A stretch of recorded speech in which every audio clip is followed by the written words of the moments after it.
नमस्कार दोस्तों, I welcome you all to Easy affairs.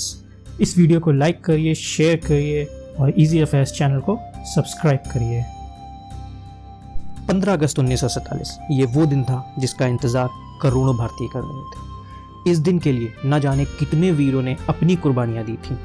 कोई 23 साल की उम्र में फांसी चढ़ गया तो कोई सत्य और अहिंसा के मार्ग पर चलते हुए आज़ादी के लिए लड़ता रहा।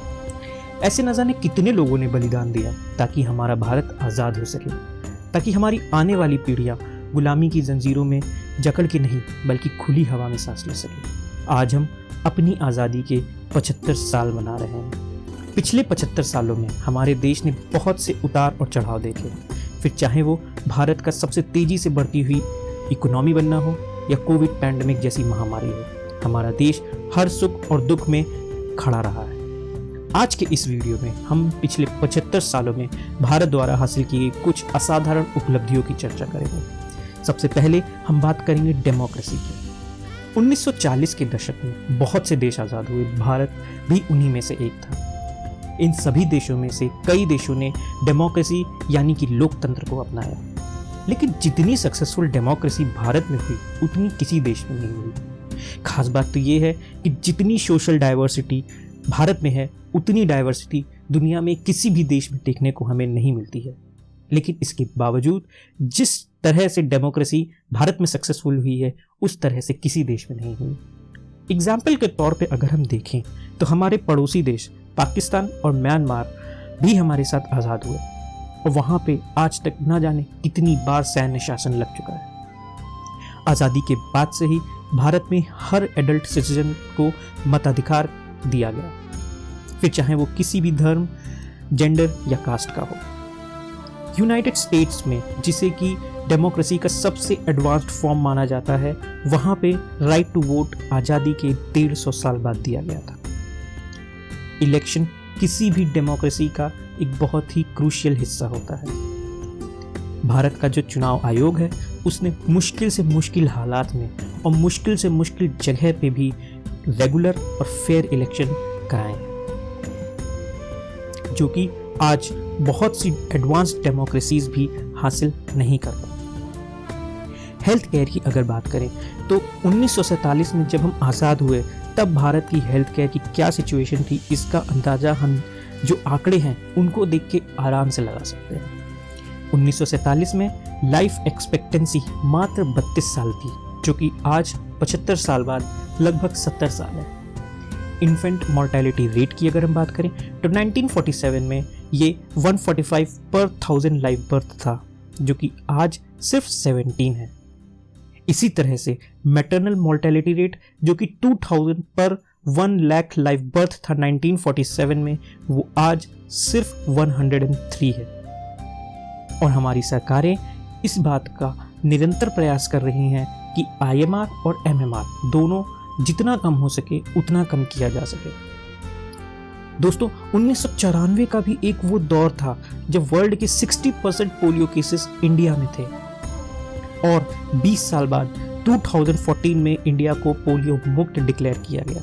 ये सब हुआ इंडिया के पल्स पोलियो प्रोग्राम से, जो आज भी यूनाइटेड नेशंस में एक केस स्टडी है। आज़ाद होने के बाद से ही हमने कम्युनिकेबल डिजीजेस को रोकने के लिए बहुत से प्रोग्राम चलाए, जिनका रिजल्ट आज हम देखते हैं, जब बहुत सी ऐसी कम्युनिकेबल डिजीजेस हैं जो कि या तो इरेडिकेट हो चुकी हैं या फिर उन्हें काफ़ी हद तक कंट्रोल कर लिया गया है। मेडिकल टूरिज्म में भी हम one of the most favourite destination. Food security, आज़ादी के बाद से ही भारत ने वो समय देखा जब हमारे देश में अनाज की पैदावार इतनी कम थी कि हम अपने नागरिकों का पेट भी नहीं भर सकते थे। सभी का पेट भरने के लिए हमें अनाज को बाहर से इंपोर्ट करना पड़ता था और फिर उसे जल्दी से जल्दी हमें नागरिकों तक उनके घर पहुंचाना पड़ता था। इसी स्थिति को बेहतर बनाने के लिए हमारी सरकार ने ग्रीन रिवॉल्यूशन की शुरुआत की, जिसमें high yielding variety seeds, farm mechanisation और इरिगेशन को यूज करके पर हेक्टेयर यील्ड को बढ़ाया गया। ग्रीन रिवॉल्यूशन काफी सफल रहा और आज हमारा देश नेट इंपोर्टर से नेट एक्सपोर्टर हो गया। आज भारत सरकार कई ऐसे वेलफेयर प्रोग्राम्स चला रही है जिसकी बदौलत देश में फूड सिक्योरिटी बढ़ी है और उसकी वजह से मैल न्यूट्रिशन को टैकल करने में बहुत हेल्प हुई। ग्रीन रिवॉल्यूशन की सक्सेस को देखते हुए मिल्क प्रोडक्शन को बढ़ाने के लिए व्हाइट रिवॉल्यूशन की शुरुआत की गई, जो कि अपने आप में एक बहुत मैसिव सक्सेस स्टोरी है। उसके बाद फिश प्रोडक्शन को बढ़ाने के लिए ब्लू रिवॉल्यूशन को शुरू किया गया, जो कि बहुत सक्सेसफुल रहा। इकोनॉमिक्स की अगर हम बात करें तो अंग्रेजों ने हमेशा से भारत को डी इंडस्ट्रियलाइज रखा, क्योंकि वो नहीं चाहते थे कि यहाँ पे इंडस्ट्रियलाइजेशन हो, क्योंकि वो इंडिया को एज अ मार्केट दिखते थे और ब्रिटेन से फिनिश्ड गुड्स लाके इंडिया में बेचते थे। इसीलिए आज़ादी मिलने के बाद जब प्रधानमंत्री नेहरू ने फर्स्ट 5 ईयर प्लान प्रेजेंट किया तो उसमें कोर इंडस्ट्रियल डेवलपमेंट को अपना लक्ष्य बनाया।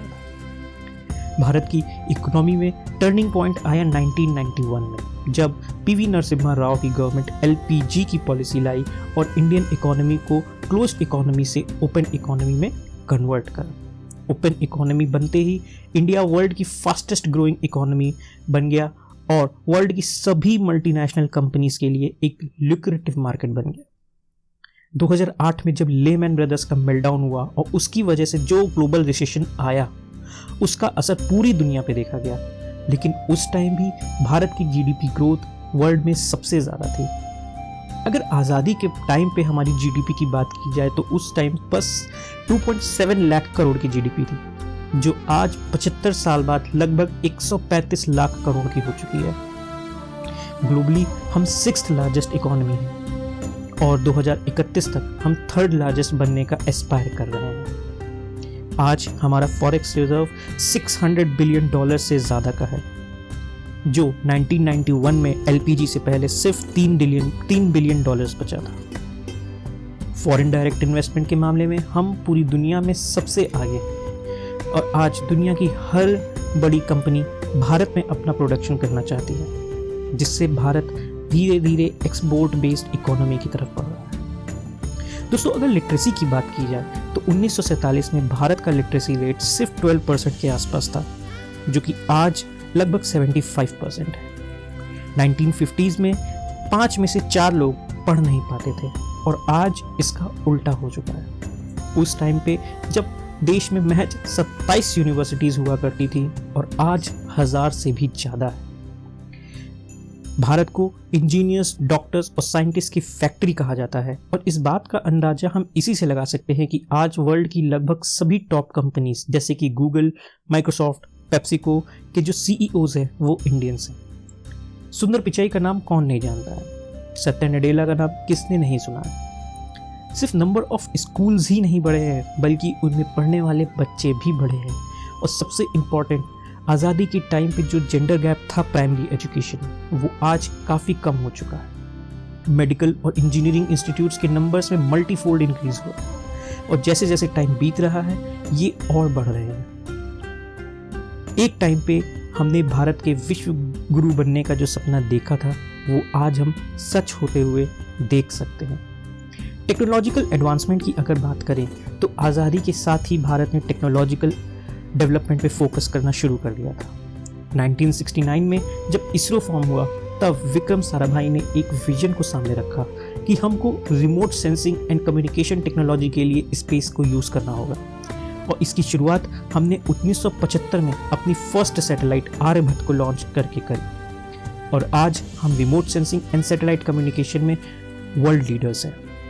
इसके साथ साथ इसरो ने टारगेट करा अपना लॉन्च व्हीकल बनाने का, जिससे वो सैटेलाइट लॉन्च के लिए दूसरी स्पेस एजेंसीज पे डिपेंड ना रहे और आने वाले समय में सैटेलाइट लॉन्च की उभरती हुई मार्केट का एक हिस्सा बन सके और ग्लोबली सबसे अफोर्डेबल स्पेस सर्विसेज प्रोवाइड कर सके।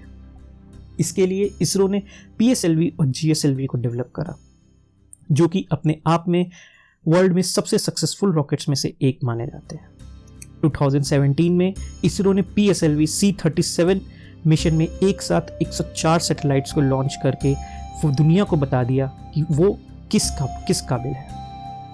भारत पहला ऐसा देश है जिसने मार्स मिशन को अपने फर्स्ट अटेम्प्ट में सक्सेसफुली कंप्लीट करा है और जिसका बजट एक हॉलीवुड मूवी से भी कम था। कोविड के दौरान हमने देखा कि कैसे भारत ने वैक्सीन की सप्लाई ना सिर्फ अपने देश में बल्कि पूरी दुनिया में वैक्सीन की सप्लाई की, जिसकी वजह से कोविड जैसी महामारी को कंट्रोल करने में काफ़ी मदद मिली।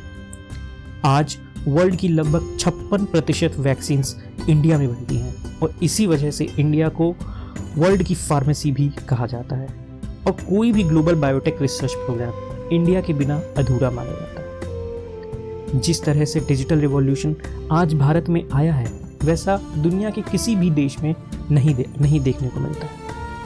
आधार से लेके हमारे सभी डॉक्यूमेंट्स जैसे कि high school marksheet, insurance papers, driving licence, सब कुछ डिजिटल हो रहा है।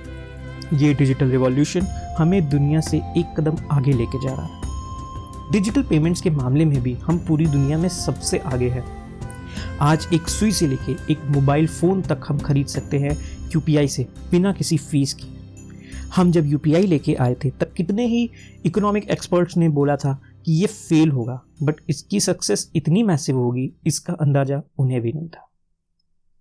आज भारत के यूपीआई से हम सिर्फ देश भर में ही नहीं बल्कि सिंगापुर, जापान, मलेशिया जैसे देशों में भी सीधे अपने बैंक अकाउंट से पेमेंट कर सकते हैं, जिसकी वजह से इन कंट्रीज़ में जब हम इंटरनेशनली ट्रैवल करेंगे तो हमें कैश लेके चलने की कोई ज़रूरत नहीं है।